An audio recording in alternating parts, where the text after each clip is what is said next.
Randy.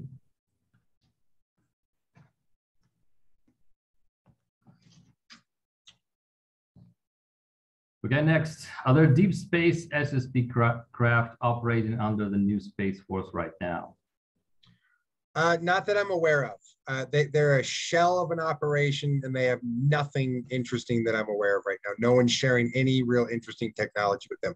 They're trying to get up some good satellites. They're trying to do, I'll give them credit where credit's due. They're trying, but they're a new military branch. It's very difficult for them. Oops, sorry. Okay, got it. It's my girlfriend with dinner. Are there military advisors, liaisons, and even security assets in the US government and other governments on the ground? And if yes, what races are involved? Again, we're dealing with dozens of races that are interacting with military intelligence agencies right now. And yeah, some of them, are passable humans. Some of them are using technology to look like passable humans. Some are not, but dozens. We have dozens of species. So in the US, yes. Yeah, everywhere, around the world. Around the world. And they work permanently with the government. Yes, they are permanent advisors until their jobs are over, whenever that will be. And I heard that there for security assets, I mean like bodyguards and stuff, security services. Also? Sometimes, yeah. Why sometimes is that? Why are they used? Oh, mostly because you need someone that can protect an asset psionically. And sometimes you need an ET that's real easy for, that comes from a species that just has, high scions per second. So isn't that a liability to use someone off world for, such a sensitive thing? Not if they've passed the security check and the background check. I mean, these are people who have resumes and reputations and things as well. I mean, so they're not just some guy that we hired that we met somewhere at a bus stop. Hey, you want to come work for us? Like, they're vetted employees with resumes. Okay, I have to ask you this. There was a photo when Trump was signing the Space Force bill, and there were two people standing beside them. There was a woman and a man. I think a man was like a red-haired person, and there was a rumor that those two were ETs. Could that be true? I believe I've seen that picture, and not that I could tell. They looked like regular people, maybe not, maybe a little weird people, not perfect people, but no, I don't think they look like ETs to me. Okay, so when they do work with the governments, there is only a very, very limited number of people that know that they are ETs, right? Oh yeah, always. Okay, so the president himself may not be aware that they are actually right. He might not. Yeah. Might not. Interesting. Okay. Is there any connection between the SSP and the chemtrail phenomena? Not directly. Chemtrail phenomenons or geoengineering trails, if we refer to them in-house, are primarily methodology to block out some of the UV from the depletion in the ozone layer, which, they're concerned about mass cancer rates and so forth, and mass die-offs and crops and so forth. So some of it is what we call geoengineering spraying to try and sort of protect the UV layer, add some UV layer. There are also a certain percentage of them that are being used by what we have here, state-run agribusiness, to prevent fungal blights and massive pests, massive infestations of insects that they can't get with crop dusters with small planes over fields. They literally have to hit it from the sky and crisscross all over the place so that it disperses down over wide areas in hoping that, either fungal blights or bacteria or insect growths don't overtake crops or natural environments due to climate change screwing with all of the insects. What about the negative stuff that people are referring to with the chemtrails? I'm not an expert, but what I'm feeling here, the question was about is the AI spread, the 5G, the control, everything that's we think that there's some mood effectors that maybe are designed to keep people sedate sometimes or agitated at other times. There is a less than 5% of any and all spraying that may have some weird CIA experiment shit in it. but most of it's fairly mundane, not necessarily healthy for people, based on the delivery system chemicals and the aluminum and so forth, which isn't super healthy. But sure, there is some weird stuff that we would like to get regulated, but it's less than 5%. Most of what's happening is geoengineering related. Right. Okay, got it. Okay, who are humanity's current top 5 ET allies / foes, and what systems are they from? That's a tough one, laying out top 5s. Again, because we have dozens of friends and allies that are here right now. We have hundreds of species that we're trading with, and we have a growing number of pests and foes that don't like us any more than we like them, that are well into the dozens at this moment as well. So those are growing lists all the time. Off the top of your head, like the top 5 that you know of right now. Let's see. If I was to say top 5 helpers, we certainly have the Centauri. They're our nearest neighbors, so they're hanging out a lot right now. We have what else? There's Central Galactic. Which one? The Andorrans have been helping quite a bit, not to be confused with the Andorians. There's two of them. One's small, one's very tall. I would say that the Zeta, I want to say it's the, which is it? The Zeta A's, Zeta B3s. So there's a number of subcategories of the Zeta reticulans. We have the Zeta A's and the Zeta B's, and then you sort of have the Zeta A1s, the Zeta A2s, the Zeta A3s, and then the Zeta B1s, the Zeta B2s, B3s, and then there's a B4 and A4, I forget. 2 of those are pretty nice. They're pretty swell. They're pretty agreeable.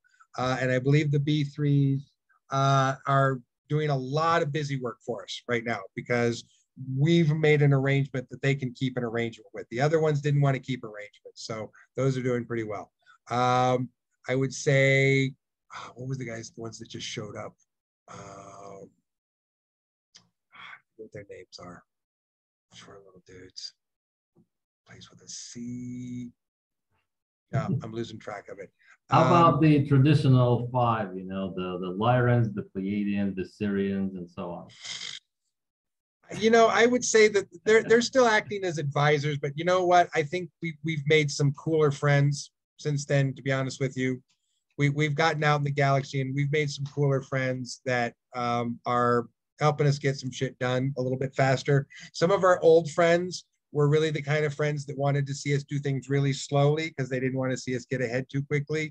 And, kind of screw those friends. We're really about the friends that want to help us move things forward right now. Right. So we've got some better friends than our traditional friends right now. Okay. But they're still around helping out. Right. So the Syntel came out recently from an Air Force source about the Nordics from Procyon A and B and Sirius A and B, the tall whites from 82G Eridani, and the ancient orange grays. So these 3 races, the Procyon and Sirius A and B, tall whites from Eridani, and orange grays. That sounds like a report from about 1997, if you ask me. Okay.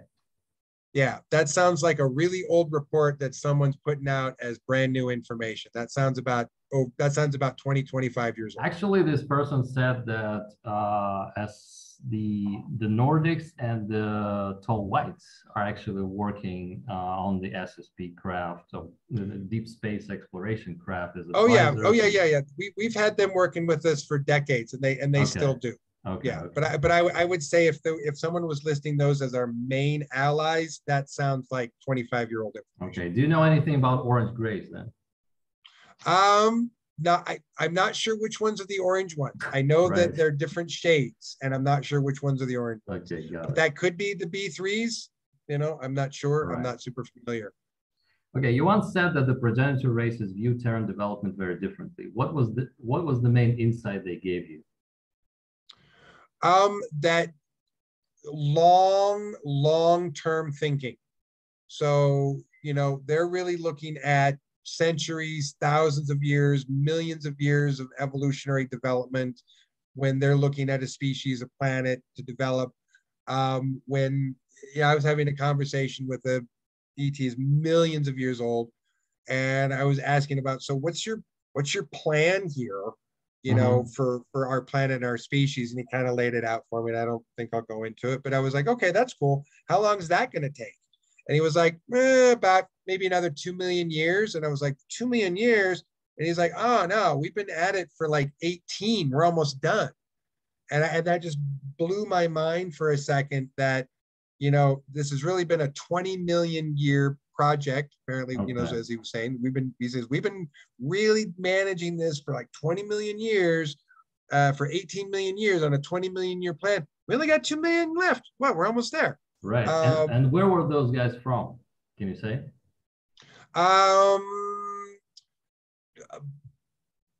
A star that we call Trogda, or is listed in the intergalactic directory of worlds as Trogda. The planet is Bogdia. You mean the frog people? Yeah, they're the frog people. Okay. That was the frog guy. And they were running a project here. All over the place. No, I mean with humanity. Yeah. Oh yeah. This is just one of their little side projects over here. So yeah. Okay. Just one of many, many little side projects they got. So they actually engineered, I mean, not engineered us per se, but engineered the civilization here, or some kind of No. I would, again, their thinking is so much more long term. They really like go in and tinker for a minute genetically, and then sit back and go, okay, let's wait a couple thousand years and see what happens. And then let's tinker a little more. Let's kick back and wait a couple thousand years and see what happens with that. And then tinker a little more, and then watch it for a couple thousand years, and then tinker a little more, watch it for a couple thousand years. So it's a constant process, but on a scale that, what we think of as a lifetime, we'd be born and dead many times over in just one phase of them doing one little change, and they're going, let's see how this works. Right. So they are one of the tinkerers with Earth as well, what you're saying. Yeah, for sure. Oh, okay. Everywhere that they can, they are tinkering. Oh, okay. What about the humanoid races? The progenitors? Lots of them. We got lots of them. We trade with them. They love our beer. They love our stuff, and we sell them lots and lots and lots of beer. Okay. What can you say about the, there was a lot of, channeled information from the same top 5, Pleiadians, Lyrans, Sirius, Arcturus, all those. Many of these beings are multidimensional. They're like from the higher dimensions and densities. Some of them are. I'm gonna interrupt real quick though and say that there's a bunch of people who profess to be channelers of higher dimensional intergalactic species, and who are con artists, liars, charlatans, and grifters. Okay. And I'd say that's well more than, again, like 75-80% of people who claim to be channelers are absolute liars and grifters. Okay. I would say dismiss 80% of anything you've ever heard from channeled information. It's probably garbage. Can you give me a hint? What was the question again? A hint on who might be, or what might be said that is a lie. That would be a whole nother conversation, because one of the things that I have observed over the last 10 years of doing this are the vast number of liars, con artists, grifters, intelligence agents who are taking advantage of people, telling them what they want to hear, delivering deliberate psychological operation information, or in other cases, just lying to grift and get money from people, and just tell them different versions of what they want to hear, and watch the internet and get the buzzwords off, and then start throwing the buzzwords out. But most of it's garbage. Most of it's absolute liars, garbage, and people who are full of shit. Here's how you know.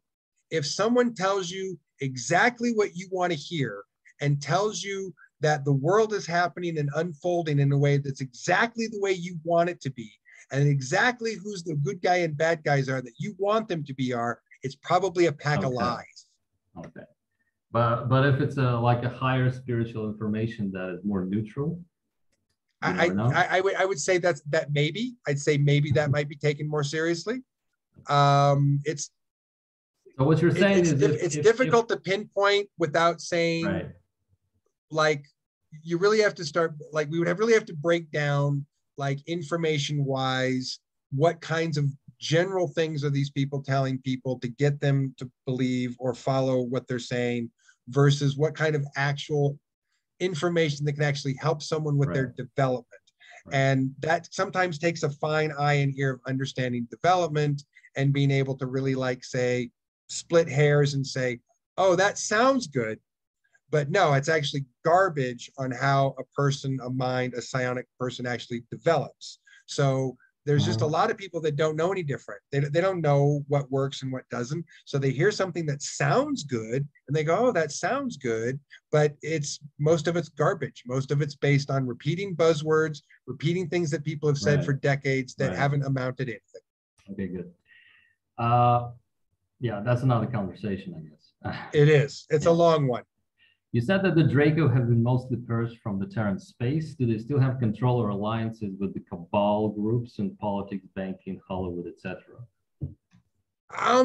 I doubt it. I mean, the remnants of what we understand is still here, has been less than 100 for a number of years. And I understand that's a dwindling number, and they 100, are 100 of what? Of personnel? Draconians. Or... Draconians. Yeah, I know. 100 of, like, senior personnel, officers. Any of them, period. 100, period.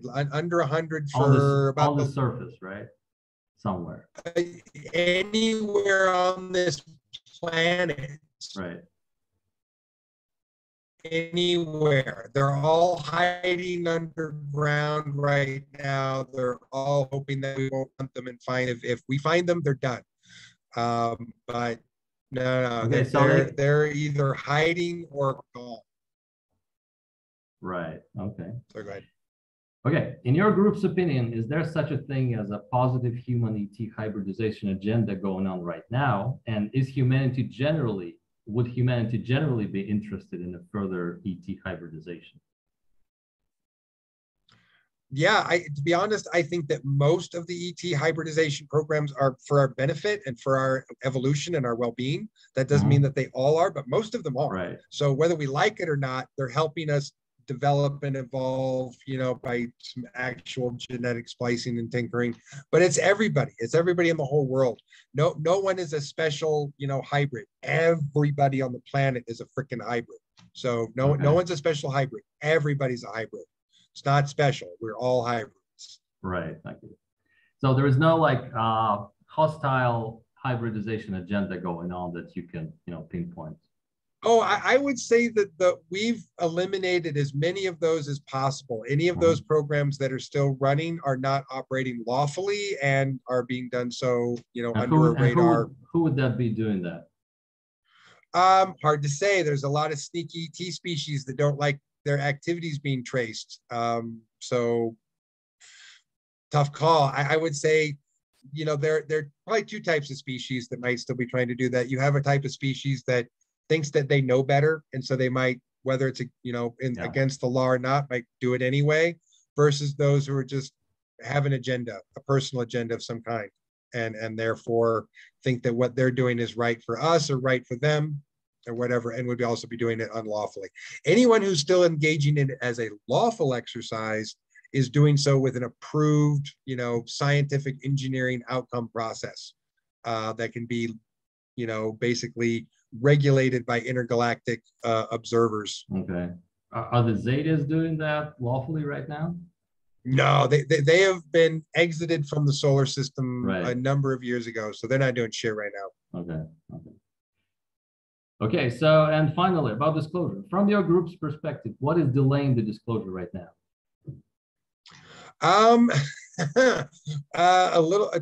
A surprise in the war in Ukraine at the moment. That has actually been the delay. Was that on purpose?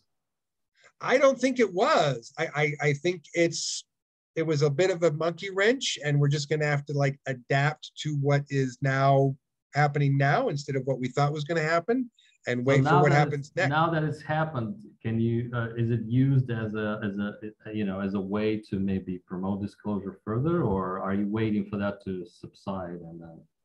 It really depends on if Putin wants to launch WMDs.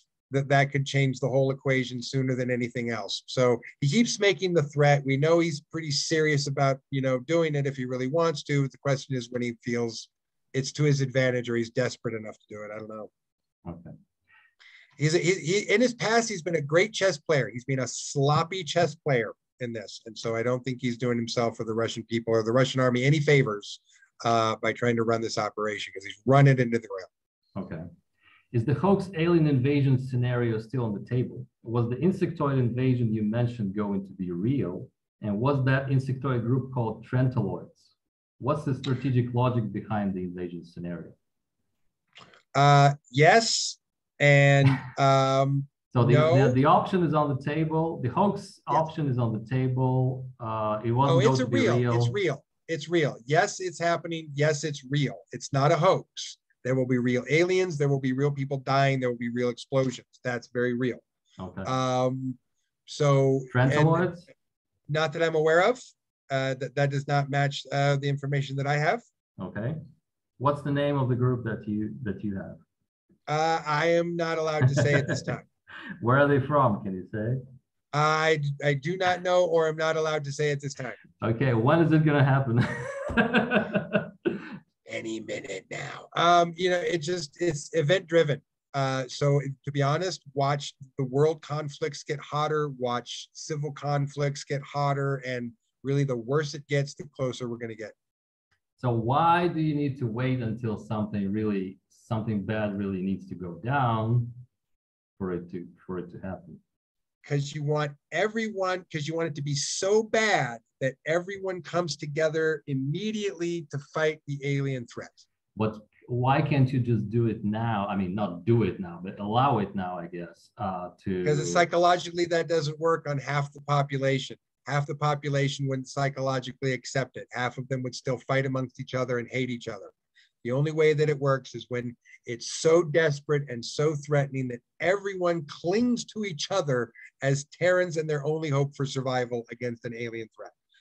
There's just too much bigotry, too much racism, too much hate from across nations, countries, skin colors, religious doctrines, that if you don't have a horrible threat that threatens everybody equally, people won't come together. That's the logic, right? So, So what I'm saying is, are you waiting for something else to go bad on Earth, like a war or a crisis or whatever, to allow that? Or is it just going to happen on its own and you're just expecting it very soon? Not my department to make that decision, but I would say that the escalation of more events around the world, and there will be, and the escalation of internal hot conflicts around the world, which there will be, will escalate that and will bring us closer and closer to the point where the inevitability of the invasion will occur. Why is that? But to be honest, what's the connection? Anytime. What's the connection? That's hard for me to say, because it's hard for me to say based on the information that we have available exactly what everyone's motivations and whose side everyone's on right now. It's a little fuzzy there, deliberately. I mean, what's the connection between it getting worse on Earth with the invasion itself? Aren't they like separate events, separate processes? No, not at all. That's what I'm saying. They are quite parallel and interwoven in a way that is not separate. What you're saying is they're already here. Not the invading species. The invading species has not yet arrived. We'll know when they arrive. Everyone will know when they arrive. Who's here then? Who is here then? Dozens and dozens of other species, mostly friends. Right. So how is it going to be orchestrated, the invasion, with what's going on here? Oh, like I said, the worse it gets terrestrially, the closer we're getting to an invasion, because they want as much conflict as possible as let's just call it the psychological point where fewer people lose their shit and go crazy and shoot themselves in the mouth or burn themselves alive and their entire families, because so many other things will have happened that most people will go, Oh, well, of course, alien invasion next. But if people Right. aren't so psychologically stressed by the escalation of threats, it will overwhelm a certain number of percentage of the population. How is it? So the Yes. How is it better than just announcing disclosure right now? Or again, what or I just or said, or rounding up, I'm sorry, or rounding up the troublemakers that, that are against disclosure and just, initiate tribunals and everything. again, the answer is because somewhere between 15 and 25% of the general population of the planet would lose their mental and psychological stability and kill themselves and or their family members and or people in their communities. There would be mass murder, mass suicide, and mass insanity amongst just that 15 to 25%. A 15% that it used to be a solid 15% of people around the world across populations were mentally, emotionally unstable. That number has grown to, depending on what part of the world you're in, what part of the country or whatever your country, my country you're in, that number is anywhere between 18 and 25% now.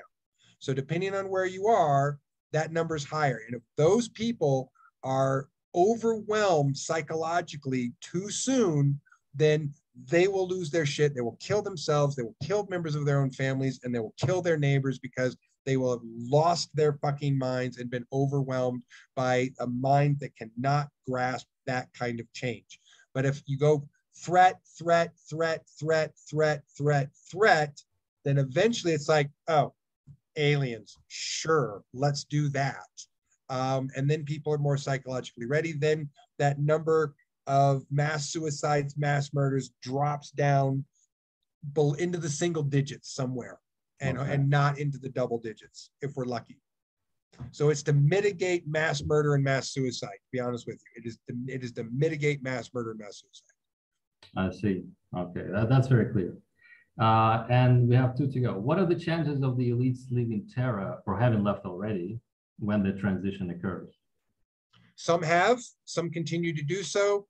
I would say that the richer and more powerful that someone may be, the more likely is that they're at a farther distance than close to here right now, because they know it's not going to be good for them. Okay. And finally, any progress on the holographic medbed tech development?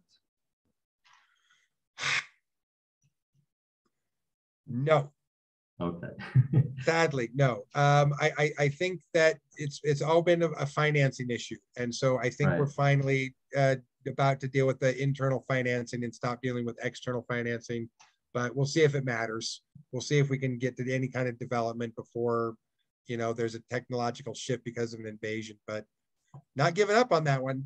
Not giving up on that one. Still working on it. Do you think they will disclose it before you can develop anything? It really depends on. I think we're likely to see enough injuries during the invasion that they're going to need to use the technology, and they're going to need to. We're going to need to see it. So it's not my department, but I think so. So the invasion is inevitable as far as you're concerned. As far as I know, yeah, absolutely inevitable. And we don't know the time or the hour, the day or the hour. Just the worse it gets, the closer we're getting. Oh my God. Okay. Well, thank you thank you, Randy. My pleasure, Alexander. This was very good. Thank you. My pleasure. Have a good one. All right. Take care. I got to eat my cold dinner now. Bye-bye. Thanks. Bye. See you.